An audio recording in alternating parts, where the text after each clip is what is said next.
Okay, so when you hear the word hell, what's the first thing that pops into your head? For most of us, right? It's this place of fire, eternal punishment, all that stuff. But what if I told you that the simple English word hell, well, it's not really what's in the original biblical manuscripts? That's what we're going to dig into today, using the incredible research of scholar Craig Robinson to see what the text actually says. So let's just jump right in with the big question. What is hell? It feels like it should have a simple answer, you know? We all kind of have this shared image in our minds. But the truth is, once you start digging into the original languages of the Bible, it gets way more complex. And honestly, a lot more interesting than you'd think. So, here's our game plan. First, we'll look at why the word hell itself is a bit of a problem. Then, we're going to put on our detective hats and unpack the original Greek words. We'll explore two very different places, Hades and Gehenna, which leads us to the big debate: torment versus annihilation. And finally, we'll land on a scholar's conclusion based on all this evidence. Sound good? Let's do it.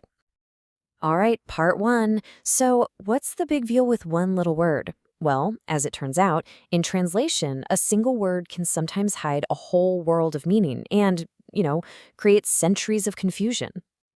In English is just 4 letters, but wow, does it pack a punch. It's become our catch-all term, our go-to word for the ultimate place of punishment. It's simple, it's stark, and, as we're about to see, it's maybe a little bit misleading. And here it is. This is the key that unlocks this whole topic.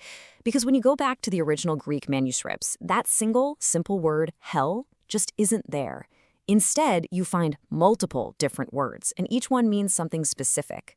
This, right here, is the root of so much of the modern debate. Okay, so let's pull back that curtain of translation. What are these original words exactly? And more importantly, what did they actually mean to the people who first wrote them down? So these are the big ones. We've got 3 main Greek terms that over the centuries often just got flattened into our one English word, hell: Hades, Gehenna, and Tartarus. Now, Tartarus only shows up once, so the two you really need to get your head around are Hades and Gehenna. They are not the same thing. So let's start with Hades. First up, Hades. Now, you've probably heard that name before, maybe from Greek mythology, right?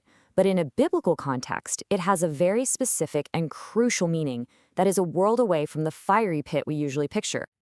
And look, the research on this is really clear. Hades, or its Hebrew equivalent, Sheol, pretty much just means the grave or the realm of the dead. So think of it less like a torture chamber and more like a waiting room. This is the key, right here. It's not the final destination. It is a temporary holding place. And this is so cool. You can actually see the scholarship changing over time right here on this slide. Look at the older translations, like the King James Version. It consistently translates Hades as hell. But then check out the modern ones. The NES, the NIV, the ESV. They're making a conscious choice to just use the original word, Hades. Translators are basically saying, hey, this is a distinct concept, and we shouldn't confuse it with the final place of judgment. Okay, so if Hades is the temporary waiting room, then where's the final stop? Well, that brings us to our second key term, Gehenna. And this is where the picture starts to look a lot more like our modern idea of hell. This is the word that gets us to the common image. Gehenna is always tied to fire, to judgment, to finality. In fact, Craig Robinson's research, and a lot of other scholars agree, directly links the word Gehenna to that terrifying lake of fire we read about in the book of Revelation. And whoa, the contrast with Hades could not be more obvious. Just look at this. When the original word is Gehenna, the translations are incredibly consistent. From the Old King James all the way to the modern NIV, they almost all say the same thing. The right word here is hell.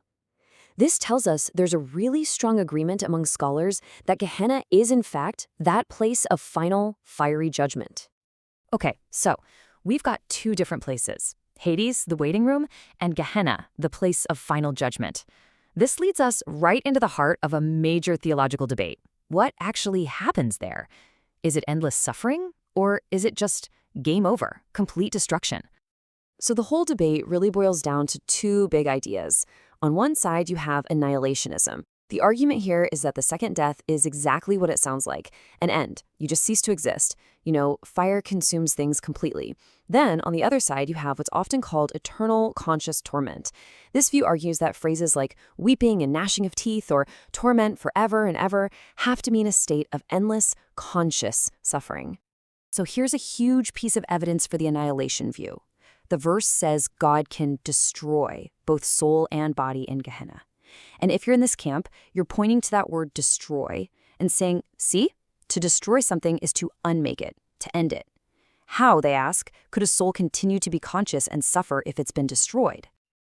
But then, on the flip side, you get this incredibly powerful verse from Revelation. This is really a cornerstone for the eternal conscious torment view. I mean, the language here is pretty hard to get around. Tormented day and night, forever and ever.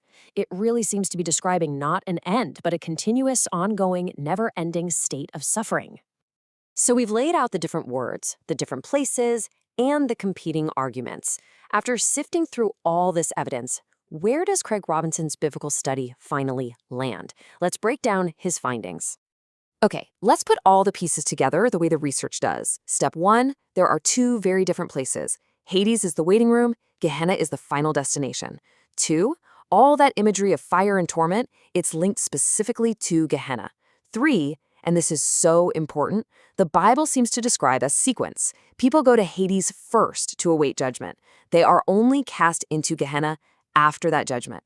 So Robinson concludes that when the Bible talks about eternal torment, it's describing what happens in Gehenna post-judgment.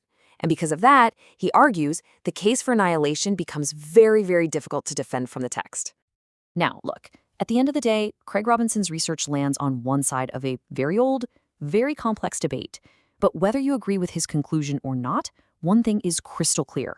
Our simple word hell hides a much more intricate and nuanced reality in the biblical text. Just knowing the difference between the waiting room of Hades and the finality of Gehenna completely changes how you read these passages. So that leaves us with one last thing to think about. How does this more detailed picture affect your own view on the big questions of life, of death, and of what comes next?